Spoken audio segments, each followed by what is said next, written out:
let's talk about some of the root causes of aggression and reactive behavior, because one of the most Googled and YouTubed search words are how to stop my dog's aggressive and or reactive behavior. And I'm going to tell you about two studies. The first study was done out of university in Canada, McGill University in Canada, where they looked at mother rats and how they treated their pups.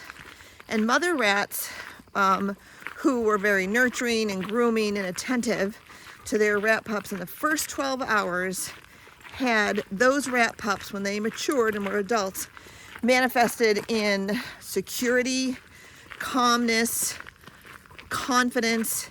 They had resilience. They could recover from scary situations. They could remember mazes better. They were just overall, I would say, well-rounded rats. That's my words. Now, the other rat pups who were not nurtured within those 12 hours had physical brain things, developments, neural pathways that did not develop, that had lasting effects. So something that did not occur in the first 12 hours, meaning the rat pups were not nurtured by their mothers in those 12 hours, as they became adults. As they became adults, those rats were nervous, anxious. They didn't learn as quickly. They couldn't remember mazes very well, and they were kind of a wreck, right? But you didn't necessarily see it until those rat pups matured, which is exactly what is happening with some of your dogs. And I'm really tired of everybody blaming the owners. Sorry, there's mosquitoes out here. Everybody blaming the owners for the dog's aggressive and reactive behavior.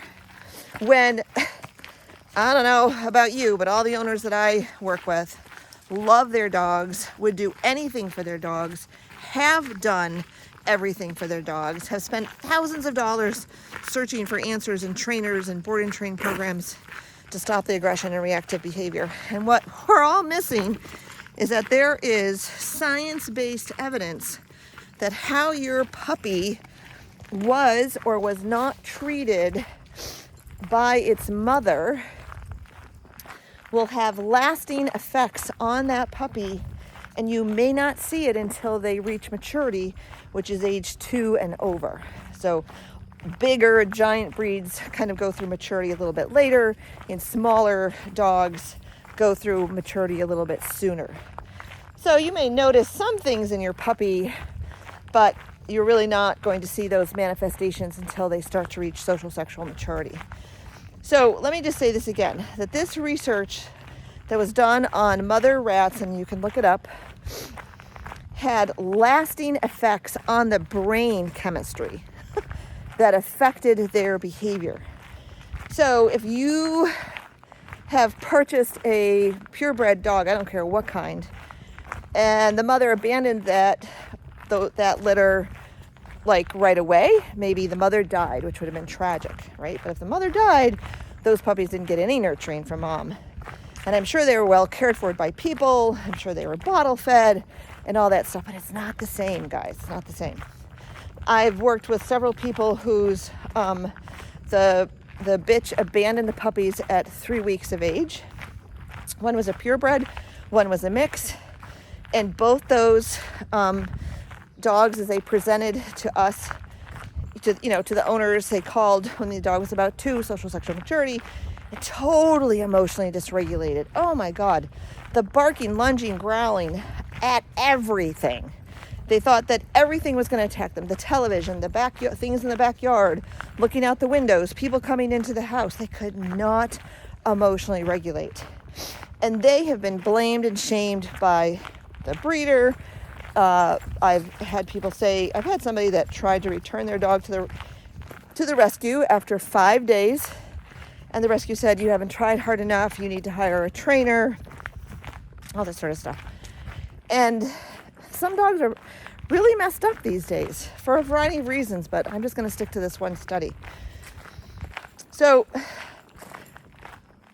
I hope that you all watching this can stop blaming yourself for your dog's aggressive and reactive behavior. I know you've been looking for help. I know you've been Googling and YouTubing how to stop my dog's aggressive reactive behavior in every way possible. And I want you to understand that there are things that can be done. So at Everything Dog, we look at the whole dog. We look at their physical, emotional, social, cognitive, and the genetics of your dog. And we simultaneously use functional dog training, which is about controlling your dog's environment. It is not about commands. It's not about obedience. It's not about sit down, stay, come and called. It's mostly about the environment. It's about the whole dog.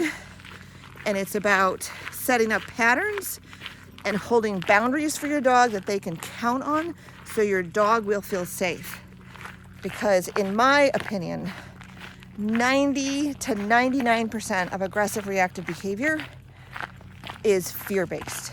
Whether it's fear-based because they were abandoned by their mother, they didn't have good nurturing, they were in a bad environment growing up, they were born under a porch. There's a whole myriad of things that can happen as a puppy, as a newborn puppy. That has nothing to do with you. You go and you adopt or purchase a puppy at 8 weeks of age, and you may think that they're a blank slate and you're going to love this dog and socialize this dog and train this dog. And yet, as the dog reaches social sexual maturity, it's a little bit of it's a thing. The reactivity starts, the aggression starts, and you're blindsided and everybody blames you, and yet you've done everything that you know how to do. Okay, so if you'd like some more information on how to stop your dog's aggressive reactive behavior, you can reach out to us and work with us privately, of course. You can also get on our priority wait list by replying CALM, C-A-L-M, and we will send you the link to get on that wait list so that you can join our free webinar. Have any questions? I look at every comment and I answer every comment that's made, so please go ahead and ask your questions. See you guys later.